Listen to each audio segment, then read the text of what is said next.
غصے سے بچو ورنہ ذلیل و خوار ہو جاؤ گے۔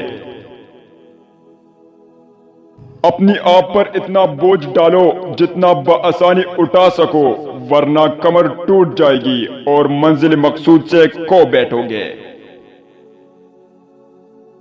انسان کو منزل اس وقت ملتی ہے جب آدمی اپنے آپ کو منزل کی تلاش و طلب میں فنا کر دے۔ جس نے اپنی بیوی سے نرم خوئی اختیار کی، گویا اس نے اللہ کی رضا پائی۔ اگر اپنی جان کی سلامتی چاہتے ہو تو اپنی زبان کی حفاظت کرو۔ کم گوئی اپنانے سے عورت کی حیا کا پردہ قائم رہتا ہے۔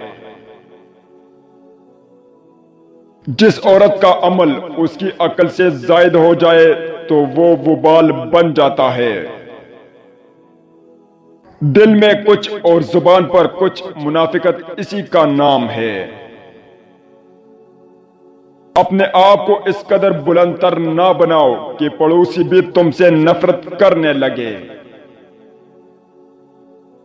خواہ کتنے ہی مصائب کے پہاڑ ٹوٹے، عزم و استقلال کا دامن ہاتھ سے نہ چھوڑو۔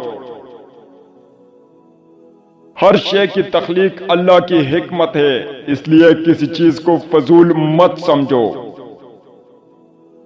جس نے اپنی نیکی کا ڈنڈوار پیٹا، گویا اس نے بدی کا محل خریدا۔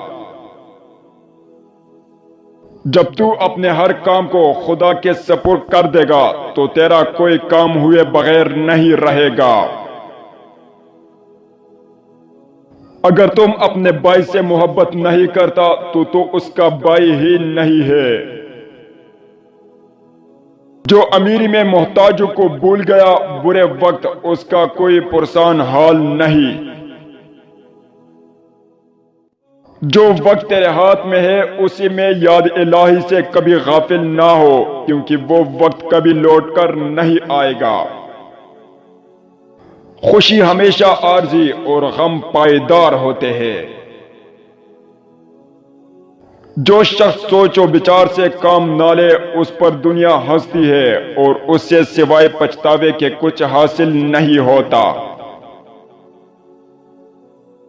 جب دروازہ کھلا ہوا ہے تو تم اسی طرح کے خانے میں کیوں پڑے ہو؟ ڈر کی سوچ اور کشمکش سے باہر نکلو اور خاموشی میں زندہ رہو۔ دیدار الہی چاہتے ہو تو اپنے اندر کی بدی سے قلب کو پاک کرو۔ ان چار چیزوں کا لالچ نہ کرو، اپنی پڑوسی کی بیوی، غلام، لونڈی اور مال کا لالچ نہ کرو۔ جس نے جھوٹ، خیانت سبسکرائب کیجئے، بیل آئیکن کو پریس کرنا نہ بھولیے تاکہ آئندہ آنے والے انفارمیٹیو ایجوکیشنل ویڈیو کی نوٹیفیکیشن آپ لوگوں تک بر وقت مل سکے۔ تو آئیے